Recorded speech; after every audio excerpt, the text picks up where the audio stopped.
Hello दोस्तों, मैं इंदुभूषण कुमार अपने यूट्यूब चैनल लर्निंग एस्पिरेंट पे आपका बहुत बहुत स्वागत करता हूँ। दोस्तों, जैसा कि आपको पता है, मैंने पिछले वीडियो में आपको railway recruitment board ALP technician की परीक्षा जो 30/8/2018 को हुई थी, उसके प्रश्न पत्र की विवेचना करी थी। उसमें हमने आपको क्वेश्चन नंबर 1 से क्वेश्चन नंबर 40 तक के क्वेश्चंस को बताया था। तो उसी वीडियो के कंटिन्यूएशन में आज ये मैं वीडियो लेके आया हूँ और आज मैं आपको 41 से 75 तक के पूरे क्वेश्चंस बताने वाला हूँ।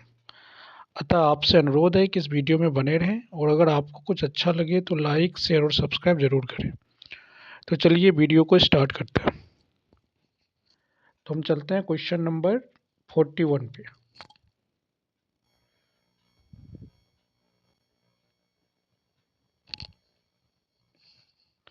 क्वेश्चन नंबर 41 पे जाना था हमें।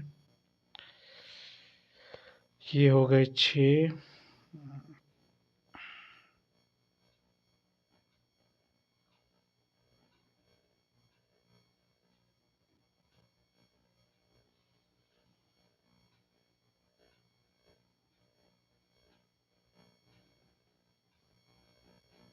चलिए, ये है क्वेश्चन नंबर 41। जैसा कि आप देख पा रहे होंगे, क्वेश्चन नंबर 41 कौन सा है? क्वेश्चन नंबर 41 है। इसमें आपको एक मैथ्स का सवाल है जिसको आपको बोर्ड मास का यूज़ करके सॉल्व करना है। जिसका आंसर क्या हो जाएगा? आंसर हो जाएगा इसका ये नंबर, है ना।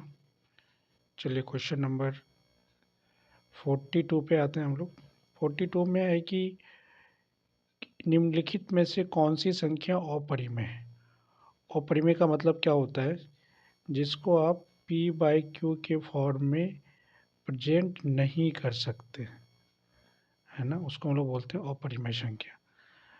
तो इसका आंसर क्या हो जाएगा? ये वाली चीज़ है। क्वेश्चन नंबर 43 पे चलते हैं हम लोग। कह रहा है कि एक नवजात बालिका की कोशिकाओं में गुण गुणसूत्र की संख्या कितनी होती है? तो कितनी होती है बताइए आप। ये होती है 44XX। चलिए अगले क्वेश्चन पे आते हैं। क्वेश्चन नंबर 44 क्या कह रहा है आपका? क्वेश्चन नंबर 44 कह रहा है कि आप क्वेश्चन नंबर 44 कह रहा है कि आप बताएं कि percentage of water crystallization in washing soda ये कितना होता है? 62.9%। मीन्स धावन सोडा में पानी का प्रतिशत मात्रा क्या है, ये आपको जानना था। क्वेश्चन नंबर 45 पे आते हैं। क्वेश्चन नंबर 45 देखिए क्या है। क्वेश्चन नंबर 45 आपका क्या है? ये कह रहा है कि एक स्टेटमेंट बेस्ड क्वेश्चन है। स्टेटमेंट है कि अवैध प्रवासियों की कुल संख्या कितनी है, ये स्टेटमेंट दिया हुआ है और इसके लिए दो एजम्पशंस दिए हुए हैं। पहला एजम्पशंस है कि कुल अवैध प्रवासियों का 30% बांग्लादेश से है और शेष भारत से है। तो इन दोनों से मिला के आपको इस सवाल को बनाना था। तो देखिए इसमें क्या हो जाएगा। अगर सवाल को बनाएंगे आप तो कह रहा है कि उत्तर देने के लिए ना तो ए पर्याप्त है ना दो पर्याप्त है। क्यों नहीं पर्याप्त है? क्योंकि इसमें अप्रवासीय अवैध की संख्या पूछी गई है। तो इसमें किसी भी स्टेट के बारे में इन्होंने कथन में मेंशन नहीं किया है। तो इसलिए कि आप भी ये जो टर्म्स दिए गए हैं इस पे ज़्यादा सोचना नहीं है। जो फैक्ट्स हैं उसी फैक्ट्स के हिसाब से आप इसको लिखेंगे, है ना। चलिए क्वेश्चन नंबर 46 पे आते हैं। कह रहा है कि 2017 का मूर्ति देवी पुरस्कार किसे मिला था? तो ये आप देखिए किसे मिला था। ये मिला था जय गोस्वामी को, है ना। अब हम लोग आते हैं नेक्स्ट क्वेश्चन पे। 47 और क्वेश्चन क्या कह रहा है? इस पे इन्होंने एक टेबल दिया हुआ है जिसमें वेतन दिया हुआ है और अलग चीज़ दी हुई है। तो ये एक आप कह सकते हैं कि डेटा स्ट्रक्चर का क्वेश्चन है ना। आपको एक डेटाबेस क्वेश्चन दिया है, तो इस डेटाबेस क्वेश्चन को आपको सॉल्व करना है ना। तो 47 नंबर क्वेश्चन को आप देखिए क्या पूछा गया है। इसमें पूछा गया है कि दी गई सारणी के आधार पर बताएं कि 2001 से 2006 की अवधि के दौरान वेतन में प्रतिवर्ष कितने प्रतिशत की वृद्धि हुई है। मतलब 2001 से 2006 के दौरान वेतन में प्रतिवर्ष कितने की वृद्धि हुई है, ये आपको बताना है। अब ये 48 नंबर क्वेश्चन है कि कह रहा है कि NaCl एक लवण है जो बनता है स्ट्रॉन्ग एसिड वीक बेस से, वीक एसिड वीक बेस से, या स्ट्रॉन्ग एसिड स्ट्रॉन्ग बेस से, या वीक एसिड स्ट्रॉन्ग बेस से। तो ये बनता है आपका स्ट्रॉन्ग एसिड स्ट्रॉन्ग बेस, है ना। अभी 49 नंबर क्वेश्चन देखिए आप।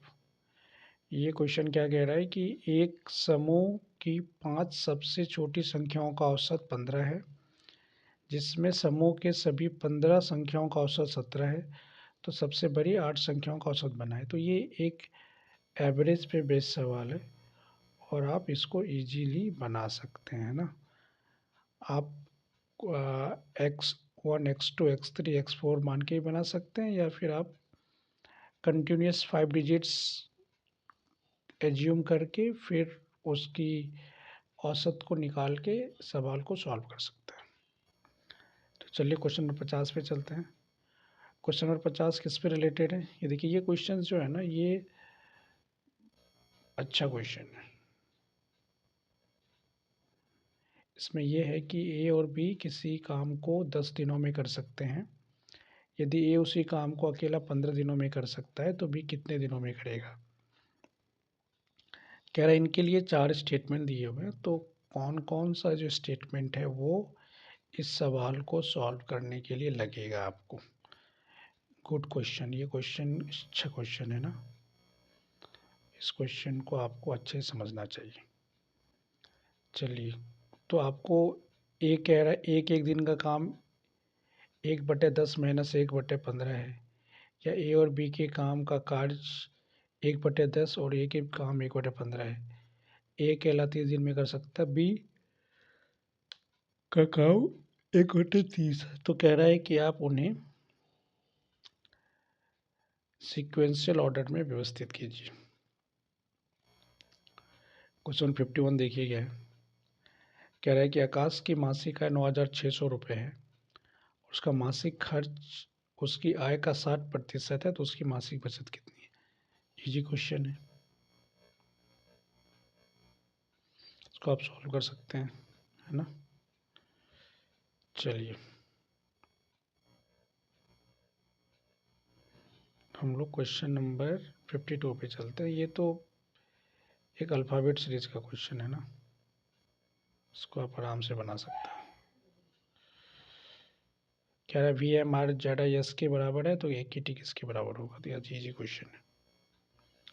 53 में आइए आप। ये फिर एक नॉन वर्बल क्वेश्चन है, तो ये नॉन वर्बल को आप अच्छे से पढ़िए, क्योंकि नॉन वर्बल जो है आपके एग्ज़ाम में बार बार पूछा जा रहा है, ठीक है। तो इसमें 9 आकृति दी गई हैं, तो कह रहा है कि आप इसमें 3-3 का एक समूह बनाइए, जिससे ये एक ग्रुप का फॉर्मेशन कर सके।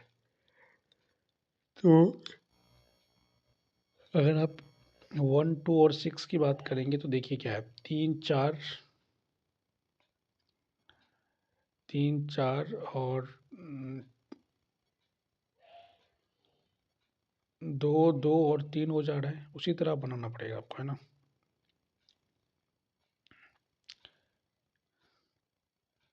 चलिए क्वेश्चन नंबर 54 पे आते हैं। इसमें पूछ रहा है कि वृत्तियों की संख्या कितनी है। ये बार बार पूछा जाता है सवाल। 54 देख लीजिए बच्चे से एक बार, है ना। 55 पे आइए। ये कह रहा है कि किस भारतीय क्रिकेटर ने 2017 में भारतीय क्रिकेट टीम के मुख्य कोच का कार्यभार संभाला था? तो वो कौन से थे उस वक्त? रवि शास्त्री। 56 क्या कह रहा है कि बैटरी टर्मिनलों से वैसे ही संबंधित जैसे चुंबक, चुंबक के लिए ध्रुव होता है, बैटरी के लिए टर्मिनल होता है ना। 56 हो गया। 57 में क्या कह रहा है कि इनमें से कौन सा विषम है? कांच, एल्युमिनियम, चांदी, सिल्वर। तो कांच जो है वो क्या है? नॉन कंडक्टर ऑफ इलेक्ट्रिसिटी है, और सारे क्या है? कंडक्टर ऑफ इलेक्ट्रिसिटी है। तो इसका क्या आंसर हो गया 57 का? कांच। ये सब क्या है? ये है कंडक्टर ऑफ इलेक्ट्रिसिटी,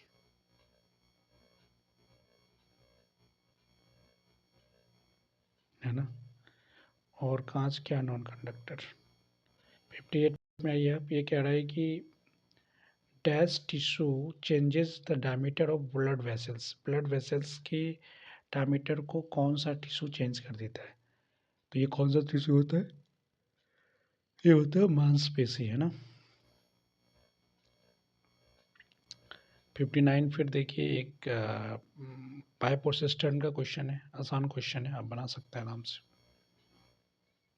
और मैं आपको बार बार कह रहा हूँ कि ये सवाल मैंने exammix.com से लिया है, तो ये क्रेडिट उनको भी जाता है। 60 नंबर क्वेश्चन देखिए, कह रहा है कि निम्नलिखित में से किस राशि का मान स्थान बदलने से परिवर्तित नहीं होता है? अब द्रव्यमान का मान कभी बदलेगा नहीं। आप m1 kg को यहाँ रखिए या उठा के यहाँ रख दीजिए, ये m1 kg ही रहेगा, इसके मान में कोई परिवर्तन नहीं होगा। 61 पे आइए आप, ये वेन डायग्राम का क्वेश्चन है। कर्नाटक, भारत, एशिया। तो एशिया में भारत है और भारत में कर्नाटक है, इसका आंसर क्या हो जाएगा? देखिए, इसका मतलब अगर ये एशिया है तो ये भारत है, तो ये क्या है? कर्नाटक, है ना। ऐसे समझ सकते हैं आप। 62 में आइए आप, ये कह रहा है कि आपको एक सीरीज़ दिया गया है। ऐसे सवाल को आपको पैटर्न पकड़ना होता है ना। पैटर्न पकड़ लेंगे तो ये सवाल आपसे बन जाएगा, तो इसको पैटर्न बेस्ड क्वेश्चन भी बोलते हैं। पैटर्न बेस्ड क्वेश्चन बोलते हैं इसको हम लोग, है ना। 63 में आइए आप, कह रहा है कि मनुष्य में पाए जाने वाला रेस्पिरेटरी पिगामेंट का नाम क्या है? तो हीमोग्लोबिन की वजह से ये चीज़ें होती हैं ना। तो ये 63 का आंसर, ये क्या है? बायोलॉजी का क्वेश्चन है, आप आराम से समझ सकते हैं, बायोलॉजी का क्वेश्चन है। 64 पे आइए, ये फिर एक बोर्ड मास से आप इसको सॉल्व कर सकते हैं ना। 68 को बोर्ड मास से सॉल्व कर सकते हैं, इजी क्वेश्चन है। 65 में आते हैं, इसमें आपसे HCF पूछा गया है, हाईएस्ट कॉमन फैक्टर। तो आप इसको 56 का डिवीजन बना लीजिए, क्या होगा? 2 × 28, 240 का क्या होगा बताइए? 5 × 28, और 168 का क्या होगा बताइए? और आप देखेंगे कुछ एक मल्टीप्लाइंग आएगा यहाँ पे, तो आप देखेंगे कि HCF क्या हो रहा है इसका? 28, है ना। 14 से मल्टीप्लाई कर दीजिए ना, हो जाएगा ये। 66 देखिए, ये कह रहा है कि अगर दो कण जिसका आवेश Q1 Q2 है एक दूसरे से कुछ दूरी पर रखे गए हैं, मतलब दो चार्ज हैं, ये Q1 है और ये Q2 है, और ये किसी दूरी पर रखा गया है। कह रहा है इनके बीच F बल लगता है, तो दोनों अगर, इसको आप कह सकते हैं F12, है ना, फोर्स का डायरेक्शन। तो कह रहा है अगर इसकी दूरी में 1/5 भाग कम कर दिया जाए, मतलब अब इसको थोड़ा शॉर्टर कर दिया जाए, तो कह रहा है कि फोर्स में क्या वैल्यू आएगा? तो आप जान रहे हैं कि F is directly proportional to 1/r² होता है। इस फार्मूले से इसको आप बना सकते हैं। 67 देखिए आप, कह रहा है कि अल्कलाई मेटल्स को मॉडर्न पीरियोडिक टेबल में कहाँ रखा गया है? तो ये फर्स्ट ग्रुप जो एलिमेंट्स होते हैं वो अल्कलाई टेबल का होता है, अल्कली ग्रुप का होता है। 68 देखिए आप, 68 नंबर क्वेश्चन कह रहा है कि एक लड़का 120 न्यूटन भार के एक बक्से को 2 मीटर की ऊंचाई तक ले जाता है, तो कार्ज कितना होगा, तो आप जानते हैं वर्क इक्वल टू क्या होगा यहाँ पे mgh। एम कितना दिया हुआ है आपका